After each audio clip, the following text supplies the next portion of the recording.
The Redskins were fielding a below-strength side due to their growing injury list. They were also playing into the strong wind in the first half against a team 1 division higher.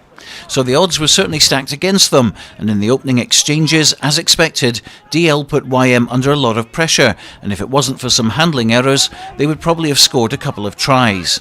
But Hawick stuck in, won several turnovers, and were comfortable running the ball from deep.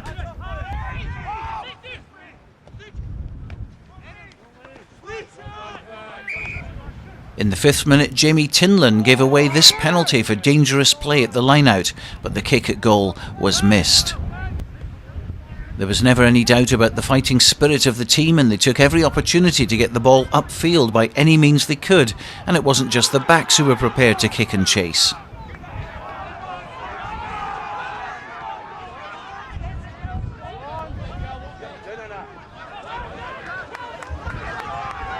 With the likes of Dean McCracken and Lee Armstrong in the centre and the experienced Graham Rennick at fly half, there were plenty of chances to move the ball and run at their opponents.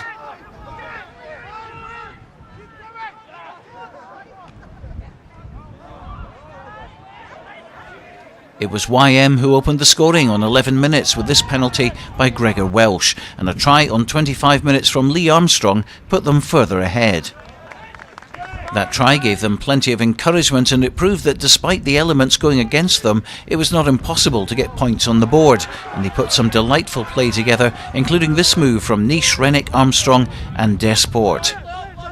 Tinlin was bundled into touch, but once again they gained plenty of territory.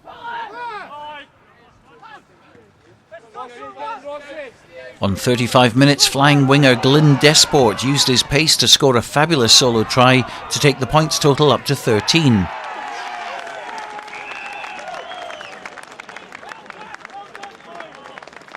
Many thought that Welsh had kicked the conversion, but the flags stayed down. Andy Hill got a penalty to reduce the deficit, but in the last move of the first half, DL's replacement scrum half Ross Donachie ran in for a try.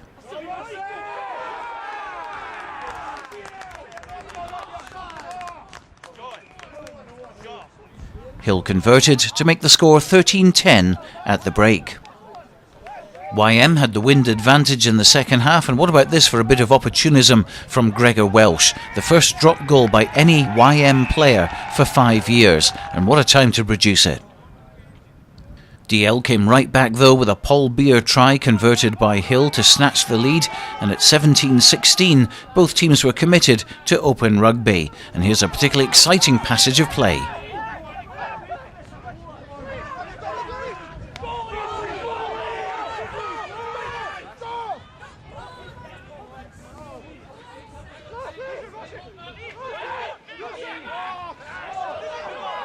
YM eventually got the ball back, and there was only one place that ball was going to go to.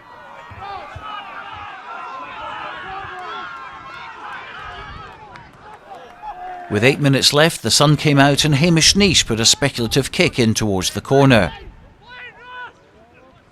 But Lee McQuinney had trouble hanging on to the ball, and there was Alan Douglas to race in and dive on it before it crossed the dead ball line. That put the Redskins back in front, and Welsh made no mistake adding the extra 2 points.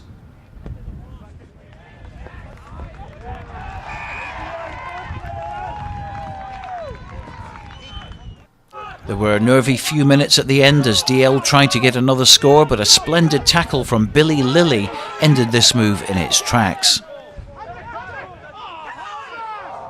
But not everyone likes being dumped into touch, and there was a little bit of afters which didn't go down too well. But it was soon sorted out, and no doubt they were having a good laugh about it in the bar afterwards.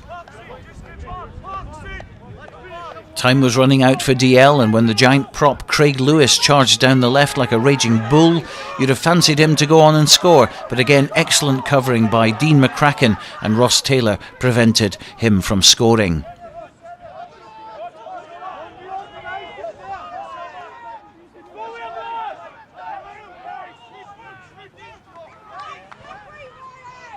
But DL was still in possession, and Vic Chernocky was lurking out on the right, waiting to have a go. but he took the wrong option, and instead of passing to his colleague out on the right, he went himself, and his route to the line was cut off. One final move saw prop Stephen Findlay burst through the centre. He was stopped, but there were men out on the right, and a desperate dive in the corner looked to have got DL to within a point right at the death. But referee David Changling, consulted with his touch judge, explained the decision to the players and ruled out the score before blowing the final whistle for the end of the match. Final score, Hawick YM 23, DL 17.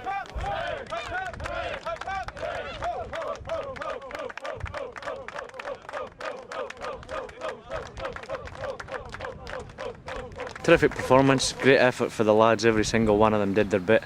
Unfortunately there's a bit of a toll with the two young fellas, Kieran and Scotty, picking up the bad injuries. Hopefully they recover quickly and it doesn't affect their long-term careers in rugby, because I'm sure both have got a future. I think everybody stuck in real well. We're thrilled to bits to get the result, and it's no more than we deserved, really. Tremendous first half as well. You were 13-0 up with just a couple of minutes to go. Yeah, it's a shame Alan Douglas fell off a tackle and they've got through and scored a converted try before half time. Alan later in the game made up for it and scored what turned out to be the decisive try to get us back through. So it made it hard a wee bit for ourselves. It galvanised them a little bit. Going into the second half, they picked up their confidence and they picked up their game entirely. However, we dug in and we got the right result.